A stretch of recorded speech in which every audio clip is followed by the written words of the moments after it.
Welcome back to BLOCKTV. It's time now for Long Read Sundays. And every Sunday, the crypto community receives a treat in the form of a well-researched and thought-out Twitter thread by one of the top writers documenting the ecosystem. I'm of course talking about Nathaniel Whitmore and his Long Read Sundays Twitter column. Nathaniel, thanks so much for joining us. Hey, thanks for having me. All right, so this week, kicking off your top highlights from Long Read Sundays, we start off with number 5, which continues Binance's long-running trend of being a great communicator with their larger network. Speaking, of course, about the listing by Binance US, talking about their asset listing framework, as well as 30 prospective assets under review. Why did this catch your attention? Yes, there's a couple things going on here. The first is that obviously Binance is one of the biggest exchanges in the world. They have huge impact on the market. So any time that they're opening a new product, especially one that's going to have mainstream access in a major market like the US, it's worth paying attention to. It's also interesting because over the last couple of months, we've been watching this narrative of de-Americanization of crypto in a lot of ways, where regulatory pressure or just simple lack of regulatory clarity is forcing some exchanges to actually leave the US, right? Circle is setting up shop in Bermuda, I think, officially, and seeing more and more of their business happening in Asia and elsewhere. So Binance US, it was announced a couple months ago at the same time as Binance announced that it would be geo-blocking US customers from its Binance.com service. So the question has been, what are the assets that are actually going to be on Binance US? Is it going to basically just be Coinbase? And sure enough, a lot of the assets that it seems like they're listing are similar to those that are on Coinbase. So in addition to the 30 or so assets that they suggested are under consideration, and they haven't made any promises, they gave actually their framework for how they're looking at this, which is really valuable. So first, the big thing, the banner headline is it has to be, in their estimation, compliant with US regulators. Obviously, that's the whole point of this exchange, is to compete in a compliant way. Second, they're looking for whether the team is actually trying to solve a real problem, and do they have a clear strategy for getting there. I think the idea here is to basically just to say that it's real coins that real people are working on. They also mention whether the candidate asset community has a record of reaching compromises and consensus to move the project forward. Those are their words. I think this is subtext for, can this project evolve, or is it just going to hard fork into a million confusing side chains? And they have a couple more as well. But the idea here is that, in addition to just seeing what assets they're considering, we're getting a sense of how they're choosing. And this also, in some ways, de facto almost creates a template for how tokenized projects might think about themselves, for future listings as well. And now I understand as well, an interesting point that's come out of this, of course, is that they're saying that they will list their Binance coin. And there was some speculation early on when they talked about the geo-blocking and setting up the US dedicated exchange, that perhaps they might have faced some regulatory issues with their own coin. Does that seem to have been addressed in any way by Catherine Coley in this statement, or does that still seem to be in the air? No, that's definitely still in the air. And, again, from their standpoint, all they've done is suggested that they're weighing whether or not they should do that, which I think was enough to get a lot of people excited. But obviously, there's a lot of folks in the legal community who think that that's there's some pretty clear issues there. But that'll be extra interesting if they go through this regulatory process. They have very expensive lawyers, digging deep to figure out what they think the tenor of the U.S. is right now. And if they think they can get away with BNB, that'll be a real interesting signal to the rest of the market. Certainly, it would be a chance for them to break in a very powerful way to the US market. We'll have to see how that one plays out. So now moving to your number 4, Nathaniel, and we've got Kickback in the headlines after a little time on the sidelines, making some pretty big statements and kicking back pretty hard. What can you tell us? Yeah, so for those of you who weren't paying attention, a couple months ago, the SEC sued Kick for its token sale. Effectively, this is one of the biggest, kind of most high-profile enforcement actions we've seen from the SEC. And what's more, the SEC complaint against Kick was pretty aggressive, right? Now, this was all preceded by Kick creating or announcing the Defend Crypto Fund, which was supposed to rally the crypto world around a legal defense of tokens and kind of create a slush fund or pool of resources or whatever you want to call it that could be used to combat the SEC in court to try to actually bring clarity to not only clarity to token designation, but to make it clear that most tokens or many tokens are not in fact securities. They need their own designation. Now, this, a lot of people, when we were first having this conversation, were a little uncomfortable with the idea of Kick as kind of the standard bearer. Defend Crypto as a campaign kind of went nowhere. In fact, Kick's money was withdrawn from it so they could just defend themselves. And so this is kind of the latest salvo where basically Kick is accusing the SEC of all sorts of manipulating their words and this and that. And I think that the thing that was notable, so I'm taking my clues from Catherine Wu, who formerly of Masari, now at Notation Capital, who annotated the entire 117-page document. An impressive feat, no doubt. Yes, I think she said it took her like 5 hours. She was up to like 3 a.m. doing it. Wow. But yeah, so it seemed like in terms of her assessment that the thing that was notable was just how aggressive they were being, and it a little bit seemed like showmanship, right? It a little bit seems like this is kind of for the narratives and for the headlines. I think why it matters to the rest of the crypto community is that the reality is that U.S. companies are still at a loss for real clarity when it comes to how tokens are considered.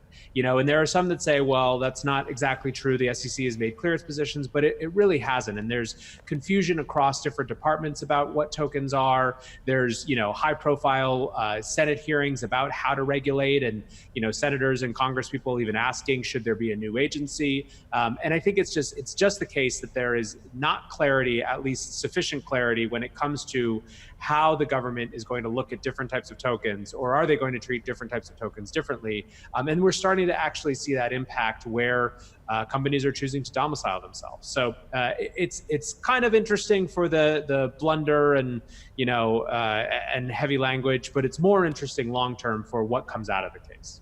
And I guess that will be a case closely watched, particularly for US crypto interests, to see how that all pans out. But I guess there's a wait and see sort of situation. And while we do, let's move now to the number 3 for this week, which I guess moves a little out of strict crypto, but certainly very important for anyone interested in digital security and censorship laws in the United States. The executive branch looking to perhaps step in when it comes to social media censorship. What can you tell us? Yeah, so, I think that it's important to always view crypto not just as this independent asset class that's exciting, new technology or something like that, but in the context of the forces that almost created the motivation for it, right? And I think a lot of those forces are things like impending surveillance, fears of censorship, right? Fears of what centralization might mean if played out in less stable, more turbulent times. And so this latest salvo from the U.S. government, it's a little bit political, right? So for those who maybe aren't paying attention closely to U.S. politics, there's a war around the idea of whether social media companies are politically biased, particularly against conservatives. This has been a conservative argument for a while, but it's gotten some extra attention lately. The White House held a social media summit with kind of some highly controversial figures, you could say. And one of the things that that came out of it was this proposal to empower the Federal Communications Commission and the FTC together to police social media censorship. And Preston Byrne, who is both a lawyer and is historically conservative, and coming from that perspective, basically throws down the hammer and says it's not constitutional. It's absolutely outside of the powers of the executive branch to do this. And this is something that we can't be doing. We can't, the government doesn't have the power and shouldn't have the power to tell companies what they do with regard to content outside of extremes of illegal content. And so it's interesting because there's, again, to me, it is exemplary of this back and forth tension of technology and tech companies in particular present a very new and different type of corporate force vis-a-vis the government. It's a type of power that we haven't seen before at a scale that we haven't seen before, and governments don't know exactly what to do with it. And a lot of the challenge is, what's the right way to regulate these companies, or kind of draw lines around what they can do without just completely instituting a surveillance state. So this is again kind of an example, I think, of the power of or the fight, I guess, for power in the context of a new media landscape. And certainly this doesn't just come to a matter of censorship, but as you pointed out in another tweet where Marty Bent addresses the fact that there also seems to be pushes to take control of encryption mechanisms, which has been a hot topic of debate, whether public forces, government should have the right to access some of those more encrypted documents that private citizens hold. Yeah, absolutely. And this is in some ways a more worrisome thing. The social media censorship piece, as I said, is a lot of, it does have meaningful impact, and I'm glad that people are kind of getting noisy about it. However, what Marty was focusing on is a story I think that we've talked about here as well, which is the Attorney General William Barr continues to bring up this interest in basically ending end-to-end encryption and creating backdoors for law enforcement in apps like in Messenger apps, for example. And there was even more with that this week with Attorney General Barr. So this is an ongoing story, but this is one of those key battle lines again in the new tech landscape of how much power will technology companies be able to have to resist the long arm of the government using kind of ending end-to-end encryption, and that's a big TBD with huge implications. And certainly massive implications could potentially be in place. But now moving to your number 2 for this week, and this is one that particularly caught my interest here, this thread by Alex Rampell talking about the way that currency systems and the way governments use currency systems has fundamentally changed in the digital economy. Talk a little bit about this concept, maybe break it down for our viewers here. Yeah, it's a really fascinating thread. And so basically what Alex is noting is that originally, when governments had the power to kind of print money and control currency, they were controlling the flow of transactions happening within their borders and by their citizens. As payment networks have globalized, that's become less and less the case. And it's kind of happened quietly underneath, in front of everyone's eyes without us really knowing it, right? So things like Visa and MasterCard haven't historically threatened, government's ability to print money in the same way that we think about, or we talk about potentially cryptocurrencies impacting the power of sovereign money or providing an alternative. However, they do create a de facto international power center that lies outside of those governments. And so the example that he used was Crimea, where Visa and MasterCard are no longer supporting bank cards that are there, and or I think even citizens who are using those cards elsewhere. So that obviously has significant impact on what the power of that local jurisdiction is relative to the larger world. And Alex goes on to kind of speculate that he really thinks that that as time proceeds, governments are going to recognize more and more that the risks that they have, geopolitical risk, isn't just traditional resources like oil, for example. It is, in fact, where power in networks lies. And that's, in his estimation, pretty much the only government that's really thinking about this is China.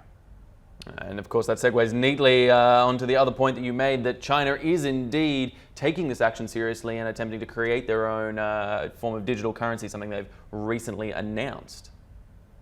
Yeah, and so one of the conversations in the crypto space more largely has been what kind of we're seeing, I think, maybe a bifurcation or even a trifurcation of this industry now, from one big monolithic thing called crypto into public openless, permissionless chains on the one hand, corporate chains, enterprise chains, permission chains on the other, and then government chains is kind of the third leg of this stool potentially. And you've started to have some different, nationalities, municipalities announce that they're exploring central bank digital currencies. Obviously, you have very notably and very kind of cynically the petro in Venezuela.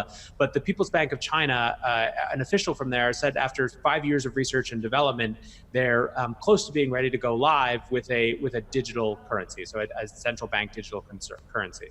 And these things are hugely important to watch for a variety of reasons, not least of which, going back to our kind of previous point about surveillance, nothing more hits at the challenge of the battle between convenience and surveillance as a central bank digital currency.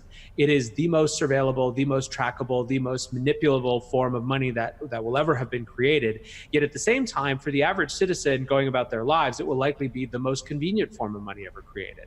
And that presents a real challenge. So it's interesting to see. I don't think it's surprising that China is one of the first major powers to get there. But I wouldn't be surprised, especially as we see more hearings in the US about cryptocurrency in general and Libra in specific, to see this move by China create some pressure on other powers like the US to follow suit, or at least catch up intellectually and figure out what's going on.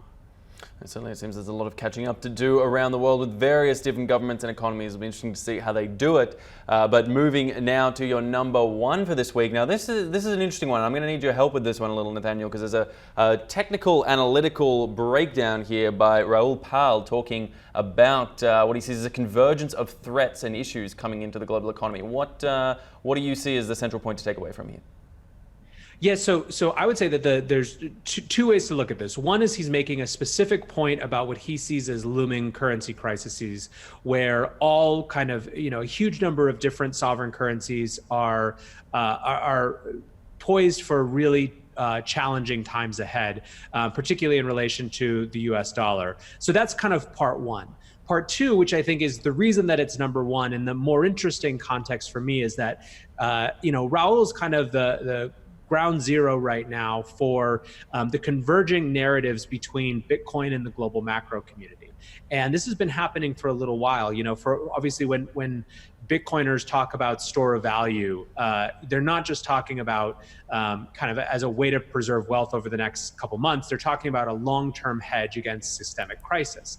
And it's been interesting to watch as the global macro community, who are more focused on things like foreign exchange and kind of these big credit flows, to start to look over to the Bitcoin world and to the cryptocurrency world more broadly, and start paying attention in a major way, not just as an interesting investable asset, but I think in that thread, Raoul calls it a call option on a potentially new system, which I think is a phenomenal way to put it, right? And this was the narrative over the course of all of last week. Was after Trump put new sanctions on China, and China devalued the yuan, and then we labeled them a currency manipulator, and then the stock markets tanked, Bitcoin was performing well that whole time.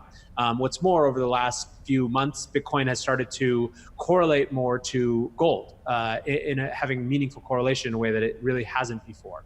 And so all of this brought up the question for people: is Bitcoin the new safe haven asset?